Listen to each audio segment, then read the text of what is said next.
Hello guys, welcome back to my YouTube channel भक्तिज all chemistry. तो student, आज इस वीडियो में हम लोग पढ़ेंगे थर्मोडायनेमिक्स चैप्टर का नेक्स्ट टॉपिक। और लास्ट वीडियो में हम लोगों ने डिस्कस किया था internal energy and sign convention of work and heat. तो स्टूडेंट, आज हम पढ़ने जा रहे हैं थर्मोडायनेमिक्स का फर्स्ट लॉ, यानी उसको हम कैसे डिफाइन करेंगे, कैसे समझेंगे। तो स्टूडेंट, हमारा स्टार्ट करते हैं हम लोग थर्मोडायनेमिक्स फर्स्ट लॉ। ठीक है स्टूडेंट्स, अब देखो स्टूडेंट्स, फर्स्ट लॉ हमें क्या बताता है। सबसे इजी, सबसे सिंपल है फर्स्ट लॉ आपका। पहले हम इसको मैथमेटिकल इसको रिप्रेजेंट कैसे करते हैं वो हम देख लेते हैं। देखो स्टूडेंट, इसको हम रिप्रेजेंट करते हैं U equal to Q plus W, right. इसको हम ऐसे रिप्रेजेंट करते हैं जहां पर हमारा U क्या होता है, यहाँ पे स्टूडेंट्स U हमारा होता है इंटरनल एनर्जी। ठीक है बच्चों, और Q हमारा क्या होता है बेटा, Q हमारी होती है हीट। ठीक है, हीट जो सप्लाई आप कर रहे हो या सिस्टम से सराउंडिंग से सिस्टम के लिए, वो हमारी हीट होती है। और W क्या होता है हमारा बेटा, वर्क डन। ठीक है, ये सारे हमारे रिप्रेजेंट करते हैं इसके मैथमेटिकल रिप्रेजेंटेशन को। तो इस लेक्चर में हमें बेसिकली क्या पढ़ना है, थर्मोडायनामिक्स का फर्स्ट लॉ डिस्कस करना है। और फर्स्ट लॉ को हम लोग कहाँ कैसे एक्सप्रेस करते हैं, U equal to Q plus W. ठीक है, जहाँ U क्या है हमारा इंटरनल एनर्जी है, Q हमारी हीट है, W हमारा वर्क डन है। अब बात ये आती है बेटा कि इस वाले फॉर्मूले को हम कितनी तरीके से लिख सकते हैं। ठीक है, तो इसको हम देखो बेटा कई तरीके से लिख सकते हैं। जैसे सपोज दैट हमने लिख दिया U equal to minus Q plus W, या हमने लिख दिया U equal to minus Q minus W, या हमने लिख दिया U equal to plus Q minus W. ठीक है, देखो इसको हम इतनी तरीके से लिख सकते हैं। किसको, थर्मोडायनामिक फर्स्ट लॉ को। अब बात ये आती है कि हमने इसको माइनस क्यों लिखा है, इसको प्लस क्यों लिखा, फिर माइनस फिर प्लस फिर माइनस। ठीक है, देखो इससे लास्ट लेक्चर में हम लोगों ने क्या डिस्कस किया था, साइन कन्वेंशन, कि भाई साइन कन्वेंशन हम कैसे दिखाते हैं वर्क डन और हीट के लिए। तो वही सब यहाँ पर अप्लाई होगा आपका थर्मोडायनामिक्स के फर्स्ट लॉ में, राइट। देखो कैसे, सबसे पहले आप देखो कि अगर हम इसको रफ कर देते हैं कि अगर हमारा ये दोनों चीज प्लस में है, राइट स्टूडेंट्स, किस में है, प्लस में। तो प्लस का कहने का मतलब ये है कि वही आपके पास क्या होते हैं थर्मोडायनामिक्स में, अब क्या होता है, आपको सिस्टम होता है। सपोज डैट ये हमारे पास क्या है, सिस्टम है। ठीक है बच्चों, ये हमारे पास सिस्टम है। ठीक, और बाहर क्या बेटा हमारे पास, ये बाहर हमारे पास सराउंडिंग है। ठीक है, सिस्टम है, सराउंडिंग है, आप इसको हीट दे रहे हो। ठीक है, हीट दे रहे हो, हीट और वर्क डन भी बोल सकते हो इसको। ठीक, चलो अच्छा, यहाँ पर क्या हो रही है आपकी, यहाँ आप इसको दे रहे हो और यहाँ पर इसकी जो भी एनर्जी के फॉर्म में निकल रही है आपकी यूज है ना, तो यहाँ पर आपका अगर ये हीट एंड वर्क, ठीक है, ये आपका निकल रहा है। इसको मैंने E1 मान लिया, इसको हमने E2 मान लिया। ठीक है, ये आपने इसको दिया, सिस्टम ने उसमें से कुछ को रिमूव कर दिया, कुछ को एब्जॉर्ब कर लिया। कभी सिस्टम सब सारी एनर्जी को रिमूव कर देता है। तो हमने देखा, अब देखो हमें देखना क्या है, हमें इसमें देखना ये है इस चीज़ में कि हमारा ये Q जो है, Q जिसको हम बोलते हैं हीट, ठीक है, तो Q है, तो Q अगर आप कहाँ सराउंडिंग से सिस्टम के लिए दे रहे हो, ये हमने डिस्कस लास्ट लेक्चर में भी किया था कि अगर आप एनर्जी को या हीट को आप कहाँ से सराउंडिंग से सिस्टम की तरफ दे रहे हो, तो बेटा इसका साइन कैसा होगा, पॉजिटिव होगा। क्लियर भाई, आप कहाँ सराउंडिंग से सिस्टम की तरफ एनर्जी का ट्रांसफर हो रहा है। ठीक है, ये हमारा वीकर में कुछ भी है, ये हमारा क्या है, सिस्टम है, सिस्टम हो गया। तो आप एनर्जी कहाँ सराउंडिंग से सिस्टम की तरफ दे रहे हो, इसका मतलब अंदर इसकी एनर्जी इंक्रीज हो रही है, इसका मतलब इसका प्लस आ रहा है साइन। ठीक है, अच्छा, अब नेक्स्ट अटैक ये कि अगर हम ऐसा करें कि एनर्जी आपकी रिवर्स हो जाए, यानी कि सिस्टम से सराउंडिंग की तरफ हो जाए, सिस्टम से सराउंडिंग की तरफ होगी तो हमारा क्यू किस में हो जाएगा, माइनस में हो जाएगा। क्लियर, अच्छा अब देखो एनर्जी से सराउंडिंग से सिस्टम की तरफ दी जा रही है। ठीक है, एनर्जी क्या सराउंडिंग से सिस्टम की तरफ आप दे रहे हो, तो वर्क डन सिस्टम पर हो रहा है। वर्क डन हम लोग सिस्टम के ऊपर कर रहे हैं ना, उसको हम एनर्जी प्रोवाइड कर रहे हैं, तो इसका मतलब ये है कि हम वर्क डन सिस्टम के ऊपर कर रहे हैं। तो इसका मतलब वर्क डन सिस्टम के ऊपर हो रहा है, work done on the system हो रहा है, तो ये बेटा आपको क्या होगा, पॉजिटिव होगा। क्लियर। तो ये दोनों बात क्लियर हो गई कि पॉजिटिव दोनों कंडीशन में कब पॉजिटिव होगा। ठीक है, अगर ऐसा हो जाए -q + w, तो इस बात का मतलब क्या है? इस बात का मतलब तो यही है कि आपकी जो एनर्जी है वो आपकी क्या, आपकी कहाँ पे दी जा रही है? सिस्टम से सराउंडिंग की तरफ दी जा रही है, अब रिवर्स में जा रही है आपकी एनर्जी। ठीक है, तो अब इसमें कंडीशन में हम कह सकते हैं चलो भाई एनर्जी अगर रिवर्स में जा रही है तो आपका क्यू का वैल्यू माइनस हो गया। ठीक है, अच्छा वर्क डन आपका पॉजिटिव ही है, अभी यहाँ पर हमने से साइन कन्वेंशन चेंज नहीं किया है। अगर ऐसा हो जाए U = -q - w, ठीक है, तो -q - w का मतलब क्या होगा कि आपकी दोनों चीज़ माइनस में है। तो कहने का मतलब ये है कि भाई आपका ये एनर्जी भी आपको कहाँ, सिस्टम से सराउंडिंग की तरफ दी जा रही है, और वर्क डन जो है वो सिस्टम कर रहा है, सिस्टम पर नहीं हो रहा। Work done by the system हो रहा है, ऑन द सिस्टम नहीं हो रहा। जब बाय द सिस्टम होगा तो वर्क डन क्या हो जाएगा आपका माइनस में। ठीक है, क्यू क्या होगा माइनस में, क्यों आपकी एनर्जी सिस्टम से सराउंडिंग की तरफ दी जा रही है। ठीक है, दोनों चीज माइनस में हो गई। चलो अब बात आती है भाई Q = +q - w, ये भी फॉर्मूला हो सकता है थर्मोडायनेमिक्स का। ठीक है, तो इसमें क्या हो रहा है, इसमें Q एनर्जी, मतलब एनर्जी क्या है आपकी, एनर्जी तो आपकी सराउंडिंग के सिस्टम की तरफ दी जा रही है, बाहर से अंदर की तरफ मतलब सिस्टम में जा रही है, तो Q आपका पॉजिटिव हो गया। लेकिन वर्क डन यहाँ पे क्या है, निगेटिव। इसका मतलब वर्क डन आपके सिस्टम बाय द सिस्टम हो रहा है, ऑन द सिस्टम नहीं हो रहा। तो बाय द सिस्टम होगा जब वर्क डन, तो आपको क्या होगा, आपका साइन कन्वेंशन निगेटिव होगा।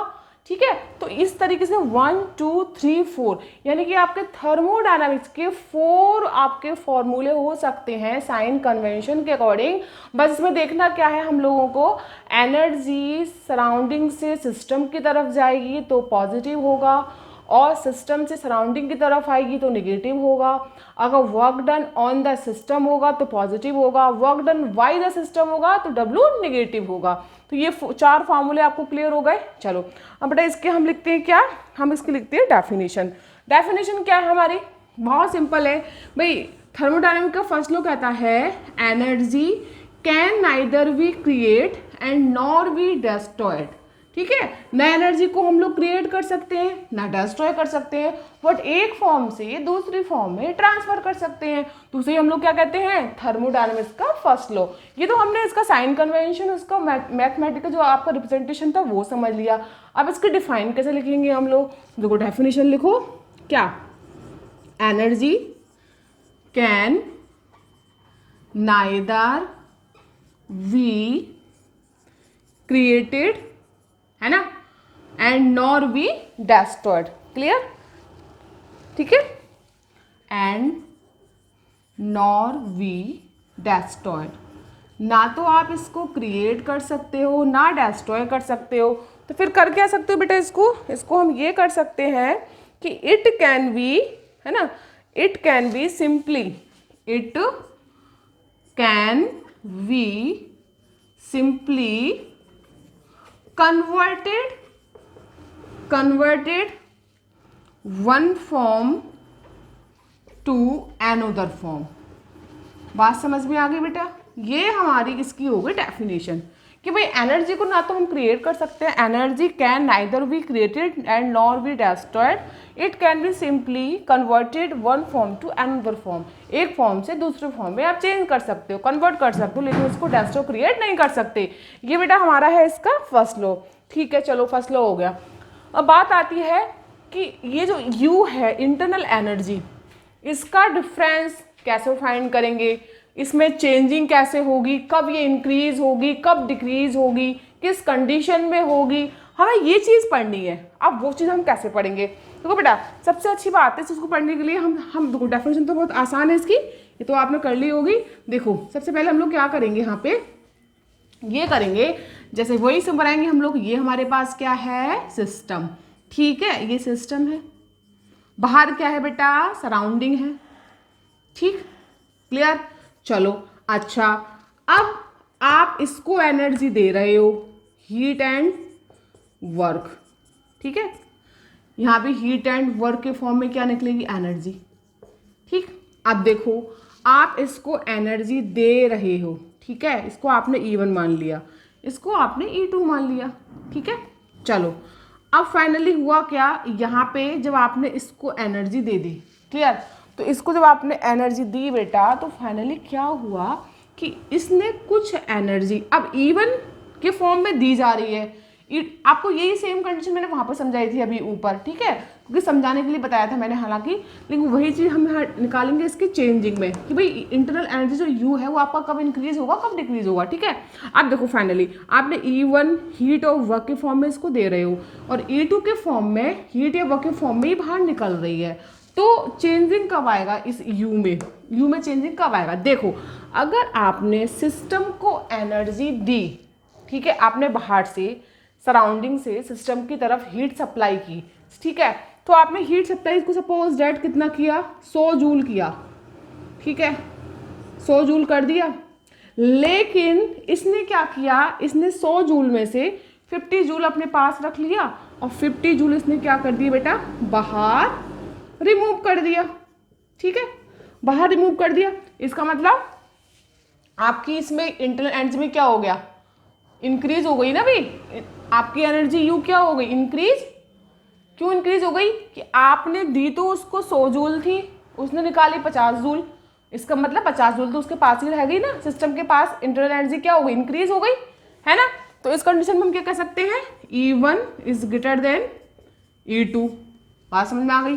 चलो अगर हम ऐसा कर दें कि हमने इसको एनर्जी को क्या 100 जूल दिया, ठीक है, और 100 जूल ही उसने निकाल दी, इसका मतलब तो कोई चेंजिंग ही नहीं है एनर्जी में, ना एनर्जी आपकी डिक्रीज हुई ना एनर्जी आपकी इंक्रीज हुई, राइट।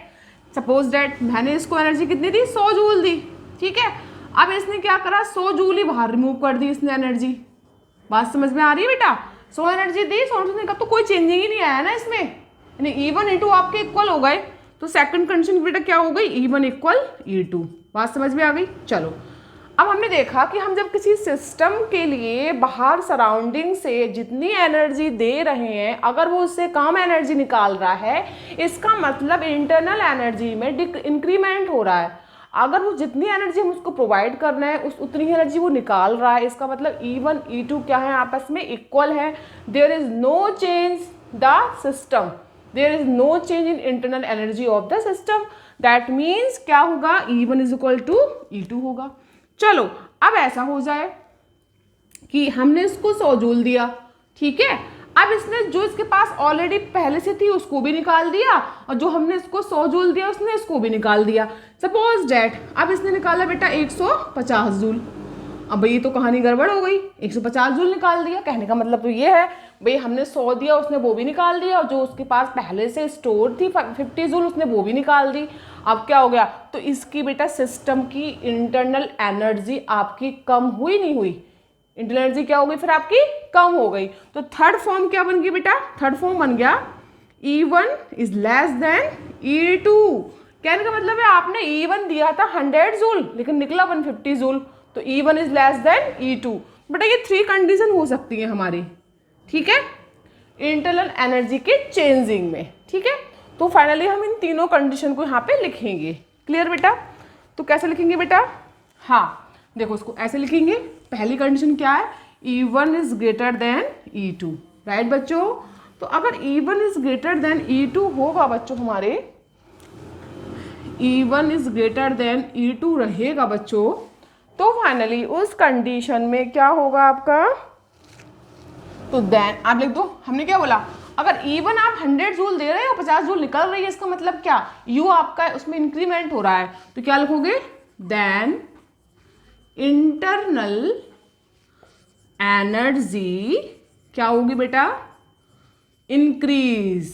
समझ गए मेरी बात का मतलब, ठीक है, इंक्रीज होगी। तो फाइनली क्या हुआ, कितनी इंक्रीज हुई उसका डिफरेंस निकाल लो आप, कैसे, delta U is equal to, अब देखो यहाँ पर E1 का वैल्यू ज्यादा है E2 का कम है, तो E1 में से माइनस करना है, E1 माइनस E2 यानी कि 100 माइनस 50 यानी कि 50 जूल उसमें क्या हो गया बेटा, इंक्रीमेंट हो गया, राइट। अच्छा सेकंड टर्म्स क्या आती है आपकी, सेकंड टर्म्स आती है आपकी, अगर ऐसा हो जाए बेटा E1 इक्वल E2 हो जाए, जितनी आप दे रहे हो उतनी निकल रही है, तो कोई चेंजिंग नहीं आएगा भाई, दोनों इक्वल हो जाएंगे, तो डेल्टा U क्या हो जाएगा मेरा बेटा 0। क्लियर? तो लिखेंगे हम देयर इज नो चेंज। ठीक है, क्लियर? ओके, अब थर्ड आया आपका। थर्ड क्या आया? अगर थर्ड कंडीशन बेटा ये हो जाए, तो थर्ड को हम ऊपर लिखते हैं थोड़ा। थर्ड कंडीशन हम लोगों की ये हो जाए कि आप इसको जो एनर्जी प्रोवाइड कर रहे हो, राइट, किसको? सिस्टम को बाहर से एनर्जी प्रोवाइड कर रहे हो, तो E1 is less than E2 हो जाए। भाई आपने प्रोवाइड तो की 100 जूल, उसने निकाल दी 150 जूल, मतलब 100 जो दी वो भी निकाल दी, जो तो पहले से प्रेजेंट थी 50 वो भी निकाल दी। दैट मीन्स क्या, उसकी तो सिस्टम की इंटरनल एनर्जी तो फिर कम हो जाएगी ना, डिक्रीज हो जाएगी। तो क्या होगा बेटा? देन फिर क्या होगा? इंटरनल एनर्जी क्या होगी? डिक्रीज। ठीक है, हो गई डिक्रीज। तो ये बेटा 3 कंडीशन थी हमारी, डिक्रीज हो गई फाइनली। तो कह सकते हैं हम लोग कि आपका अब इन कंडीशन में आपकी इंटरनल एनर्जी में चेंजिंग आते हैं। ठीक है, अब तो इंटरनल एनर्जी के बारे में हम क्या लिखेंगे? तो क्या बेटा इसका फॉर्मूला आएगा फाइनली?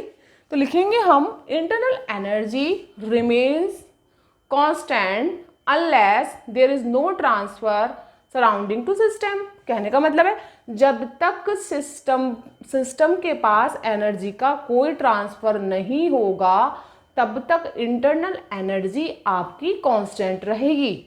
बात समझ रहे हो ना? जब तक कोई बाहर से सराउंडिंग से सिस्टम के लिए एनर्जी का ट्रांसफर नहीं हो पाएगा तो कोई चेंजिंग आएगा ही नहीं। ठीक है, तो इसी के बारे में हम लिखेंगे थोड़ा सा। आप देख रहे हो ना, जब आप यहाँ पर सराउंडिंग से सिस्टम की तरफ एनर्जी का ट्रांसफर कर रहे हो तभी तो उस इंटरनल एनर्जी में चेंजिंग आ रहा है, अदरवाइज तो आएगा ही नहीं, राइट? चलो अब देखो, इसको आपने राइट कर लिया होगा बच्चों।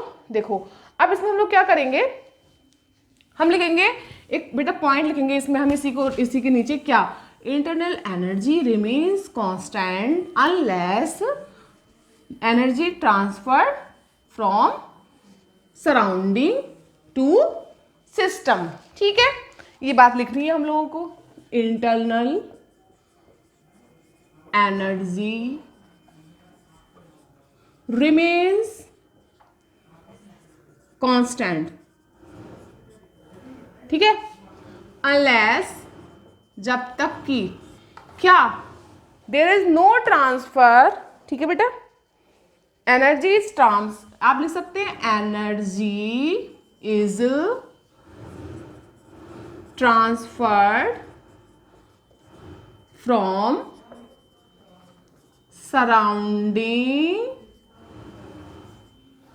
Surrounding to system. इस बात का मतलब बच्चों समझ में आया क्या, कि इंटरनल एनर्जी आपकी बेटा कांस्टेंट रहेगी जब तक आपकी सराउंडिंग से आपकी सिस्टम में आपकी नहीं होगी।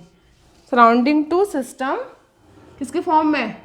From surrounding system in the heat और वर्क फॉर्म। ठीक है, अगर हीट और वर्क के फॉर्म में आपकी सराउंड नहीं जाएगी, ट्रांसफर नहीं होगी जब तक, तब तक बेटा कोई भी आपकी इंटरनल एनर्जी क्या रहेगी? कांस्टेंट रहेगी। यदि सीधी सीधी सी बात है कि भाई अगर सराउंडिंग से सिस्टम की तरफ एनर्जी का किसी तरह का ट्रांसफर हो ही नहीं रहा है तो इंटरनल एनर्जी क्या रहेगी? कांस्टेंट रहेगी। ठीक है, तो उसी बेस पे बेटा जिसका फार्मूला होता है वो क्या होता है? आपने देखा होगा मैथ में लिखा हुआ, क्या देखा आपने बुक में फार्मूला? देखो ये लिखा है delta U is equal to Q plus W.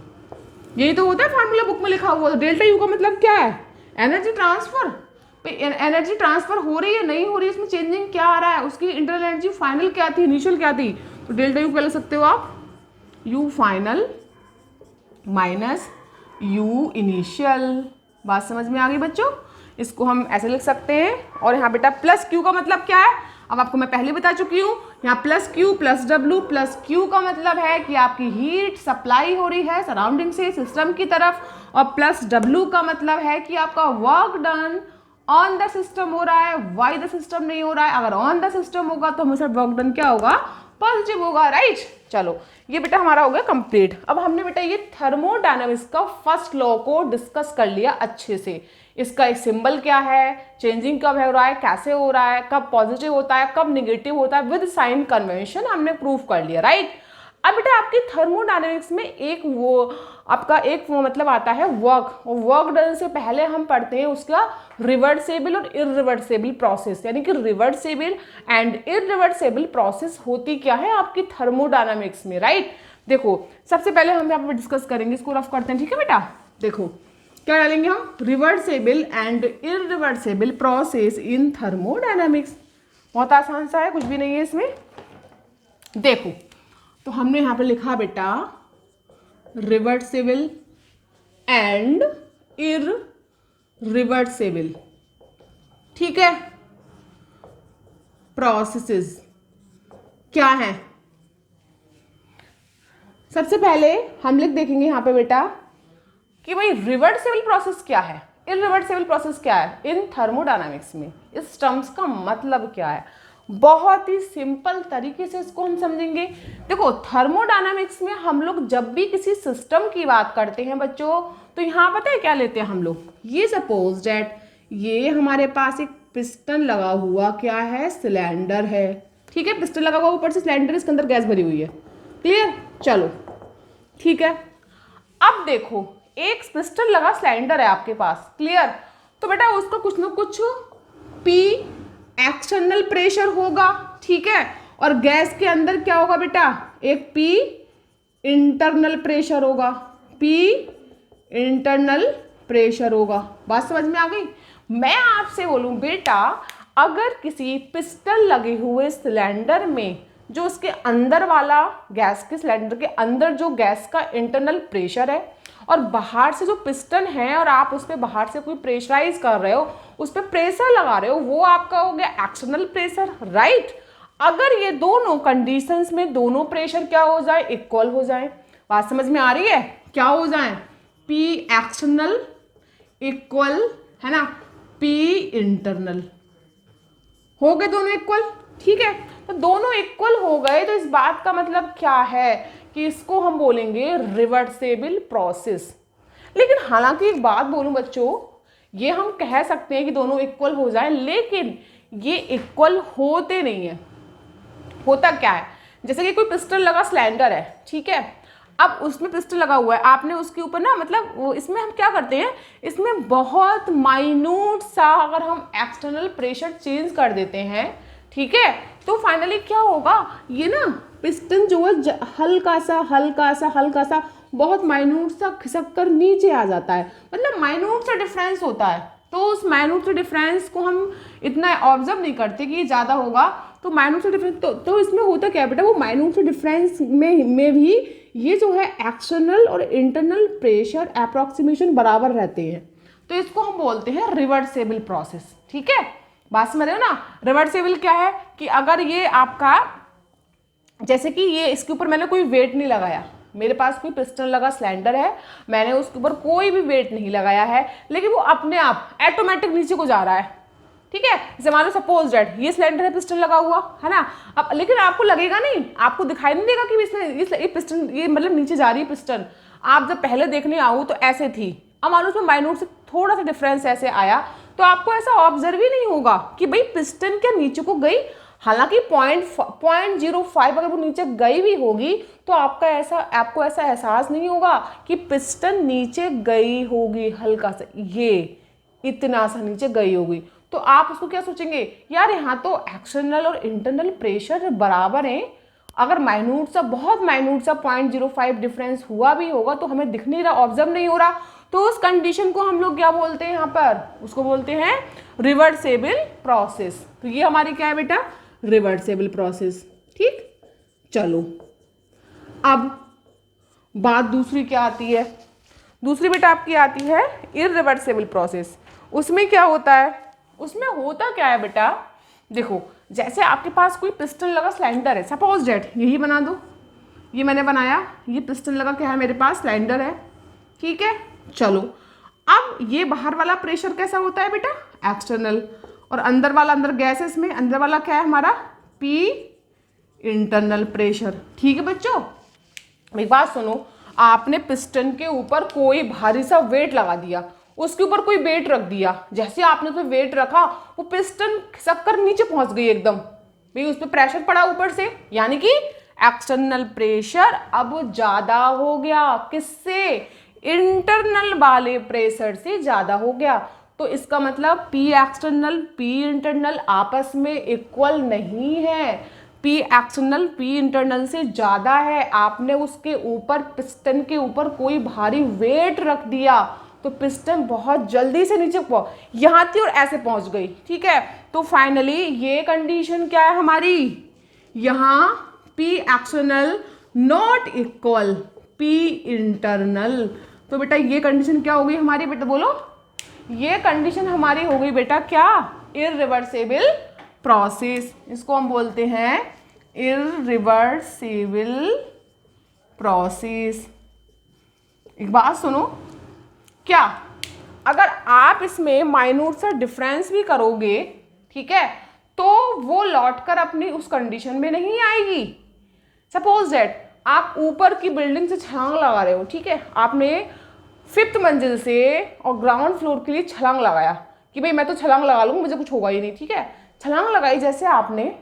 अब जैसे आप 5th मंजिल से छलांग लगाते लगाते 3rd मंजिल पर आए होगे, वहाँ आपको डरना शुरू हो गया, डर हो गया कि अब तो हम बच ही नहीं सकते, मतलब हम अब वापस कैसे जाएं ऊपर, वापस नहीं जा सकते ना। अगर आप 3rd मंजिल पे आ गए, या तो आपके पास कुछ ऐसा सिस्टम हो, आपने ऊपर से रस्सी से अपने आप को बांध रखा हो, तो आप रस्सी अगला बंदा खींचेगा, आप ऊपर चले जाओगे अगर आपको डर लग रहा है तो। और आपने रस्सी से अपने आप को बांधा ही नहीं, आपने डायरेक्टली 5th मंजिल से ग्राउंड के लिए छलांग लगाई, तो 3rd मंजिल पे अब आओगे आप, तो आपको लगेगा मैं कैसे भी ऊपर पहुंच जाऊं, लेकिन उस कंडीशन में आप ऊपर दोबारा से नहीं पहुंच सकते 5th मंजिल में, लौट कर आप नीचे ही करोगे ग्राउंड फ्लोर पे। इसका मतलब क्या, ये प्रोसेस क्या है हमारी, इररिवर्सिबल, कि आप लौट कर उस कंडीशन में नहीं पहुंच सकते। बात समझ में आ रही है ना।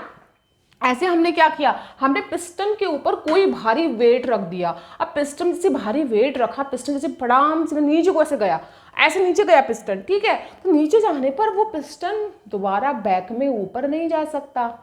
बात समझ रहे हो, चाहे आप उसमें नीचे वाला, अगर नीचे वाला इंटरनल प्रेशर गैस का हम थोड़ा इंक्रीज भी कर दें, बढ़ भी जाए, लेकिन वो ऊपर वापस नहीं जाएगा, तो उसे हम क्या बोलते हैं, इररिवर्सिबल प्रोसेस, ठीक है। अच्छा, इसमें क्या है, इसमें अगर आप एक्सटर्नल में माइन्यूट सा डिफरेंस करोगे, ठीक है, तो हल्का सा नीचे जाएगा, है ना, और आप माइन्यूट से नीचे कर दोगे, बढ़ा दोगे, तो हल्का सा ऊपर चला जाएगा, तो इसमें आपकी रिवर्सिबल हो जाएगा, ये पॉसिबल है। जैसे कि आपने अपने आप को रस्सी से बांध लिया है, आपको कोई रस्सी से ऊपर पकड़ा हुआ है, आप जैसे थोड़ा नीचे गए, आपको डर सा लगा, तो आपको हल्का सा रस्सी से ऊपर खींच लिया, फिर आप ऊपर आ गए, तो वो प्रोसेस क्या हो गई हमारी, रिवर्सिबल। तो बेटा ये हमारी होती है रिवर्सिबल, ये हमारी होती है इररिवर्सिबल इन द थर्मोडायनामिक्स, ठीक है। चलो अब बात आती है कि हम इसको कैसे देखते हैं, कंडीशन क्या है इसकी, है ना, कब कब होती है आपकी रिवर्सिबल प्रोसेस। तो देखो इसकी कंडीशन देखो बेटा फटाफट से, तो लिखो कंडीशन, हम लिखते हैं पहले conditions for reversibility, conditions for reversibility. क्या कंडीशन होती है इसके लिए, पहली कंडीशन देखो आप, क्या है बेटा पहली कंडीशन, कि जो प्रोसेस है ना बेटा, the process should be quasi static. अब ये मीनिंग, इस बात का मतलब क्या है, the process should be quasi static, इस बात का मतलब क्या है, इस बात का मतलब है बेटा कि ये जो प्रोसेस है ना, जब मैंने भी आपको स्टार्ट में बताया, क्वासी स्टैटिक का मतलब है कि वो आपको दिखने में तो स्टैटिक लगेगा, स्टैटिक मतलब कि रिवर्सिबल प्रोसेस में चेंजिंग तो आया था, चेंजिंग आया, पर वो आपको दिखाई नहीं दे रहा है चेंजिंग। बात समझ रहे हो ना, पहले पिस्टन ये था, पिस्टन फिर थोड़ा थोड़ा नीचे आ गया ऑटोमेटिक, फिर थोड़ा नीचे आया, पर मतलब दिखने में लग रहा है आपको स्टैटिक, कि भाई ये तो अपनी पोजीशन पर फिक्स है, स्टैटिक है, लेकिन इसमें थोड़ा थोड़ा चेंजिंग आ रहा है जो हमें दिख नहीं रहा है, तो उसी को हम बोलते हैं क्वासी स्टैटिक। उसी कंडीशन को हम लोग क्या बोलेंगे, क्वासी स्टैटिक। बात समझ में आ गई। तो रिवर्सिबल प्रोसेस के लिए सबसे पहले क्या कंडीशन है कि the process should be quasi static. तो रिवर्सिबल जो कंडीशन कब अप्लाई होगी, जब प्रोसेस आपकी कैसी होगी, क्वासी स्टैटिक, मतलब दिखने में लगेगी स्टैटिक, लेकिन हल्की हल्की क्या होगी, डायनामिक, ठीक है, हल्का सा नीचे नीचे नीचे ऐसे ऐसे आएगा, आपको पता भी नहीं चलेगा, ठीक है। तो पहली कंडीशन आपकी ये है। अब देखो तो कह सकते हैं इसका मतलब है स्लोली स्लोली, मतलब बहुत ये जो है वो बेटा स्लोली स्लोली होगी आपकी, स्लोली स्लोली, आपको दिखेगी नहीं कंडीशन, ठीक है। मतलब इस कंडीशन में P external approximately 99.9 P internal, ये कंडीशन रहेगी बेटा, ठीक है। चलो अब बात आती है, अगर हम इसको वर्क के पॉइंट व्यू से समझें, वर्क डन के पॉइंट से समझते हैं बेटा, वर्क के पॉइंट व्यू से, तो फाइनली क्या होगा बेटा,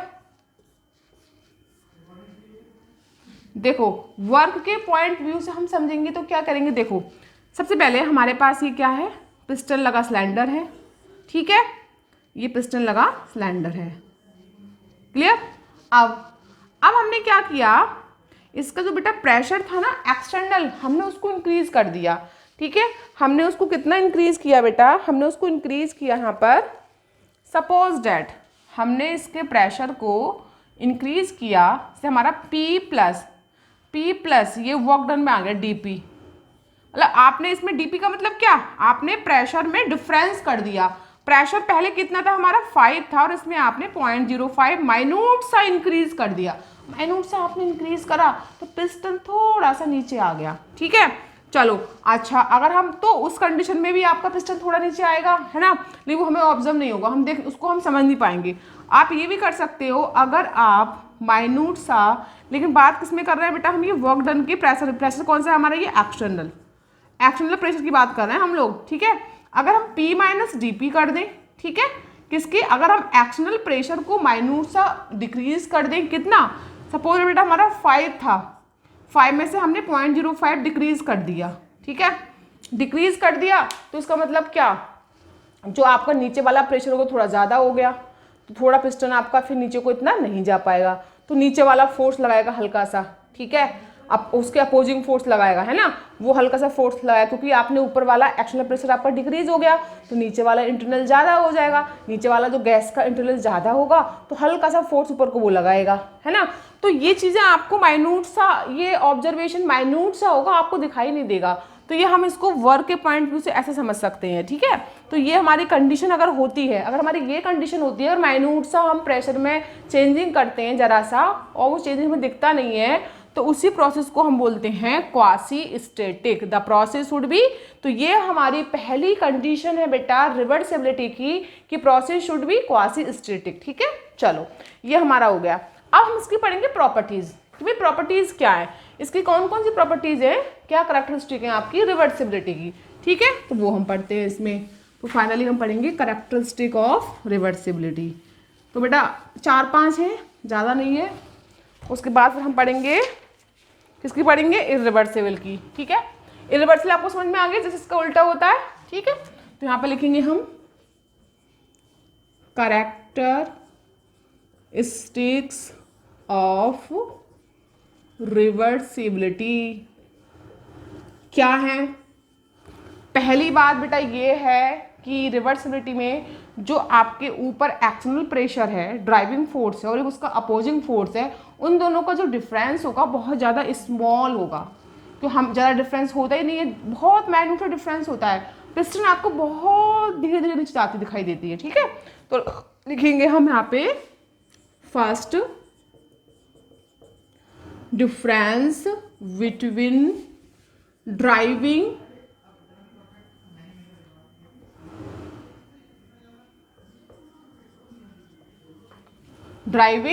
force and opposing force, मतलब difference between driving force and opposing force is very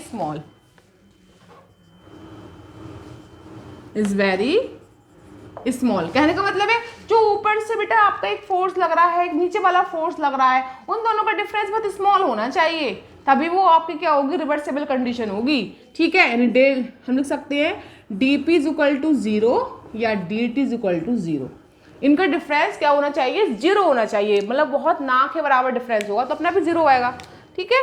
चलो अब देखो सेकंड पॉइंट क्या कहता है, सेकंड पॉइंट कहता है बेटा कि आपका इट इज़ वेरी स्लो, ये बहुत स्लो होना चाहिए, हमने पढ़ा था it is very slow, slow होगा थोड़ी एकदम। फास्ट कौन होता है आपका? इरिवर्सिबल। आपने पिस्टन पे वेट लगाया एकदम नीचे चला गया, लेकिन ये क्या होगा बेटा आपका? स्लो होगा, स्लोली स्लोली, आपको पता ही नहीं चलेगा। It is very slow. और स्लो के साथ साथ मैडम क्या लिखेंगे इसमें? इसमें लिखेंगे it is very slow and its direction can be reverse. इसकी डायरेक्शन रिवर्स भी हो सकती है, तब तो इसे बोलते हैं रिवर्सिबल। तो एंड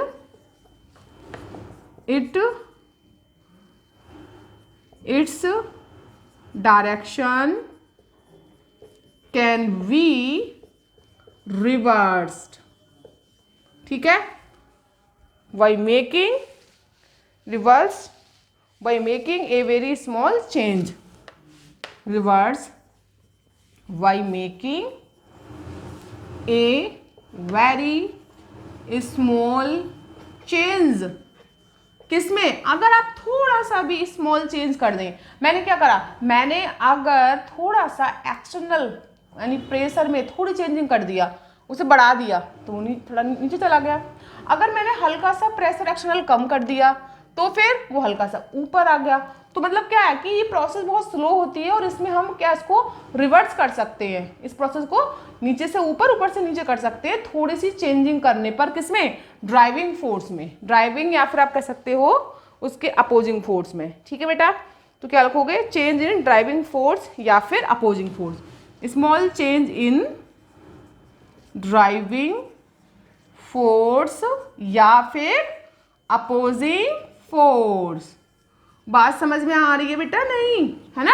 मैंने क्या बोला? ऐसा नहीं सिर्फ ड्राइविंग में चेंज करेंगे, आपने हल्का सा उसके एक्सटर्नल प्रेशर में चेंजिंग कर दिया तो वो रिवर्स हो जाएगा, या फिर आपने हल्का सा अपोजिंग में चेंजिंग कर दिया तो रिवर्स हो जाएगा। तो किसी में अगर आप माइन्यूट से चेंजिंग करोगे तो वो रिवर्स प्रोसेस में जा सकता है।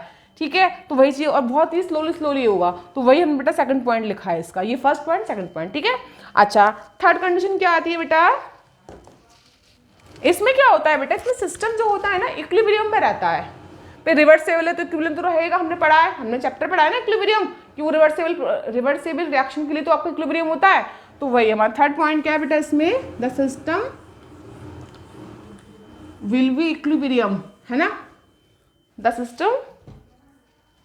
System third point, system is in equilibrium with surrounding. बात समझ में आ रही है? सिस्टम इसमें इक्विलिब्रियम में रहेगा सराउंडिंग के साथ में, क्योंकि डिफरेंस माइन्यूट सा तो हो रहा है तो इक्विलिब्रियम में रहेगा, कोई चेंज नहीं होगा, खास इतना चेंज नहीं होगा। ठीक है, तो आप इसके बाद लिखोगे surrounding through out the process, पूरी प्रोसेस में, थ्रू आउट द प्रोसेस। मतलब कहने का ये है कि जो सिस्टम है वो इक्विलिब्रियम में रहेगा सराउंडिंग के साथ में पूरी प्रोसेस में, पूरी रिवर्सेबल प्रोसेस में। ठीक है, पॉइंट नंबर बेटा 4 अब क्या कहता है हमारा? पॉइंट नंबर 4 कहता है कि इस प्रोसेस में हम सारी थर्मोडायनेमिक्स प्रॉपर्टीज को फाइंड कर सकते हैं हर स्टेज पर, कोई दिक्कत नहीं आएगी।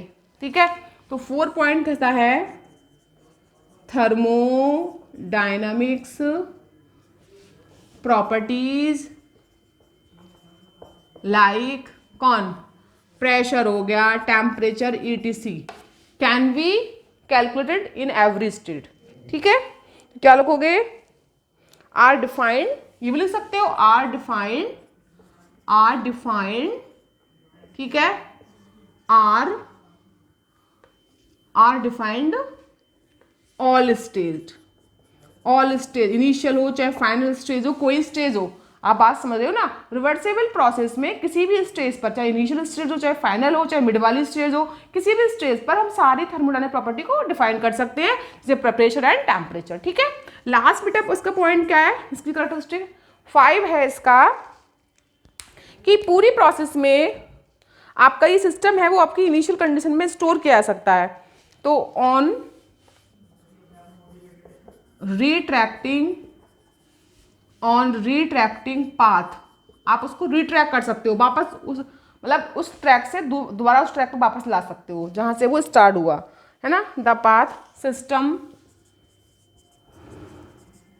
एंड सराउंडिंग इसको नोट करो बेटा यहाँ तक पहले, सिस्टम एंड सराउंडिंग, ठीक है।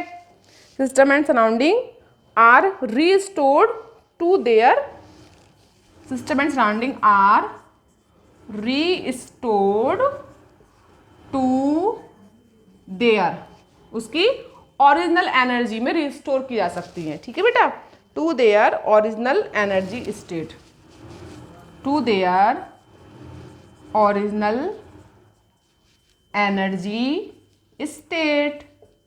कहने का मतलब क्या है कि भाई आपकी जो प्रोसेस जहाँ से शुरू हुई है वो दोबारा अपने उस पाथ को फॉलो कर सकती है, उस पाथ पे दोबारा आ सकती है, उस चीज़ को हम दोबारा रीस्टोर कर सकते हैं, उसकी जो एनर्जी स्टेट पहले रही होगी उस स्टेट को हम दोबारा से रीस्टोर कर सकते हैं। इस पॉइंट का मतलब कहने का बेटा ये है, ठीक है। On retracting path system and surrounding are restore to their original energy state. ये बेटा हमारी सारी कैरेक्टरिस्टिक इसकी हो गई रिवर्सेबल प्रोसेस की। अब आएंगी हमारी next characteristic of irreversible process की, ठीक है। ये आप अच्छे से समझ लेना, वो बेटा जस्ट इसकी क्या होंगी, अपोजिट होंगी, ठीक है। देखो नेक्स्ट है हमारी कैरेक्टरिस्टिक ऑफ इरिवर्सेबल प्रोसेस, ठीक है। Characteristic of irreversible process, characteristics of irreversible process, ठीक है। पहली क्या होती बेटा, पहला उसका पॉइंट कर दो कि आपका क्या, a large difference between driving force and opposing force, जो मतलब आप एक्सटर्नल प्रेशर लगा रहे हो और जो उसका इंटरनल प्रेशर है उनके बीच में बहुत ज़्यादा डिफरेंस होता है, तभी तो वो आपस में इक्वल नहीं होते हैं। तो पहला बेटा यही लिखो, आप कल लिखोगे डिफरेंस बिटवीन क्या, opposing force, opposing and driving force is very large, बहुत ज्यादा होता है, ठीक है बेटा। सेकंड पॉइंट क्या है हमारा, देखो सेकंड है it is a fast process, क्या वही उसी का पॉइंट देखो ना, उसका सेकंड पॉइंट क्या था, इट इज स्लो, इसका आएगा it is a fast process, बहुत फास्ट प्रोसेस है। अच्छा, इसकी डायरेक्शन को हम रिवर्स नहीं कर सकते, अगर आप कितना भी चेंजिंग कर लो उसके ड्राइविंग फोर्स यानी कि उसके एक्सटर्नल फोर्स प्रेशर में, उसके इंटरनल प्रेशर में कितना भी चेंजिंग कर लो, लेकिन आप इसको रिवर्स नहीं कर सकते। It is a fast process and its direction can not reverse, ठीक है, कैन नॉट रिवर्स, ठीक है, ठीक है, किस में नहीं कर सकते, can not reverse by making a small change, by making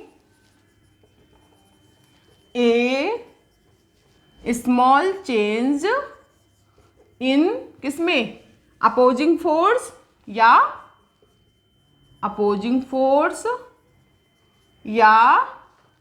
driving force.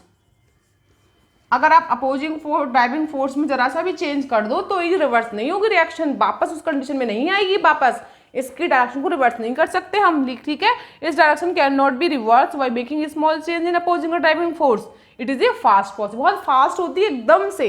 मैंने क्या बोला, पिस्टन पे आपने सिलेंडर पर कोई भारी वेट रख दिया, एकदम से चला गया, ठीक है। चलो थर्ड पॉइंट क्या हो सकता है, वहां system is in equilibrium with the surrounding, किसी भी स्टेट पे, लेकिन यहाँ पर किसी भी स्टेट पे नहीं है इक्विलिब्रियम पर, बस इनिशियल और फाइनल स्टेट पे रहेगा, बाकी हर स्टेट पे नहीं रहेगा, ठीक है। तो थर्ड पॉइंट क्या है इसमें, system is in equilibrium with surrounding only initial and final state. बात समझ में आया बेटा, क्या लोगोगे, system is in equilibrium, third point system is in equilibrium, ठीक है, ओनली, केवल कब रहेगा बेटा, इनिशियल और final, only at initial and final state, only initial and final state, है ना, ड्यूरिंग द प्रोसेस, यानी प्रोसेस के दौरान ये ओनली इनिशियल और फाइनल स्टेट पर ही इक्विलिब्रियम स्टेट में रहेगा, पूरी प्रोसेस में नहीं रहेगा। ये इसकी खास बात है। ठीक है बेटा, तो आप लिख सकते हैं, नॉट लिख सकते हो बेटा, नॉट, यहाँ पे नॉट और ऐड कर लो आप, नॉट ड्यूरिंग इंटायर, यहाँ पे लिख सकते हो entire the process, entire the process, मतलब नहीं रहेगा पूरी प्रोसेस के दौरान, ये आपका इक्विलिब्रियम में नहीं रहेगा, ये only initial and final state में ही रहेगा सिस्टम, किसमें, इक्विलिब्रियम में। ठीक है, अच्छा अगला हमारा पॉइंट क्या आता है बेटा, 4 पॉइंट देखो क्या कहता है। 4 पॉइंट कहता है कि थर्मोडायनामिक्स प्रॉपर्टी, हाँ भाई उसमें भी क्या था 4 पॉइंट, कि जो भी आपकी थर्मोडायनामिक प्रॉपर्टी कौन कौन सी होती है बेटा, प्रेशर लाइक टेम्परेचर, है ना, क्या होती है, can not be defined in all state, हम ऑल स्टेट में डिफाइन नहीं कर सकते, ओनली इनिशियल और फाइनल में ही करेंगे। और वहां पे क्या था रिवर्सिबल में, वहां हर स्टेट पे डिफाइन कर रहे थे, तो उसका बेटा जस्ट ये इनवर्स है, रिवर्सिबल वाली कंडीशन अगर आपने एक याद कर ली तो ये आपको खुद ही याद हो जाएंगे ऑटोमेटिक। ठीक है, तो इसको लिखो पहले आप, thermodynamic property like pressure and temperature क्या होती है, only defined at initial and only defined कहाँ पे होती है, eight initial and final state, वहीं पर डिफाइन कर सकते हैं इसको, हर स्टेट पे डिफाइन नहीं कर सकते। बात समझ में आ गई। चलो अब नेक्स्ट बेटा पॉइंट है आपका लास्ट पॉइंट, वही कि जो सिस्टम है ना बेटा, ये इसको हम रिस्टोर नहीं कर सकते, इसकी ओरिजिनल एनर्जी को। क्या आप वहां पे हम क्या रिस्टोर कर रहे थे ना, वहां पे लास्ट 5 पॉइंट क्या था, वहां पे हम रिस्टोर कर रहे थे, लेकिन यहाँ पे हम इसको रिस्टोर नहीं कर सकते। ठीक है बेटा, तो 5 पॉइंट हमारा वही है। देन हमारा आज का टॉपिक, आज का लेक्चर फिनिश। नेक्स्ट लेक्चर में पढ़ेंगे हम लोग क्या, वर्क डन कैसे निकालते हैं रिवर्सिबल के लिए। देखो रिवर्सिबल इरिवर्सिबल प्रोसेस आपने समझ लिया क्या होता है। अब हम नेक्स्ट में पढ़ेंगे वर्क डन रिवर्सिबल इरिवर्सिबल के लिए पढ़ेंगे। ठीक है, और पढ़ेंगे बेटा हम इसमें आपकी एंथैल्पी, एंट्रोपी, है ना। चलो तो हम क्या लिखेंगे, तो सिस्टम है सराउंडिंग को बेटा हम रिस्टोर नहीं कर सकते, क्योंकि ये आपका कैसा इरिवर्सिबल प्रोसेस। तो लास्ट पॉइंट है system and surrounding can not restored.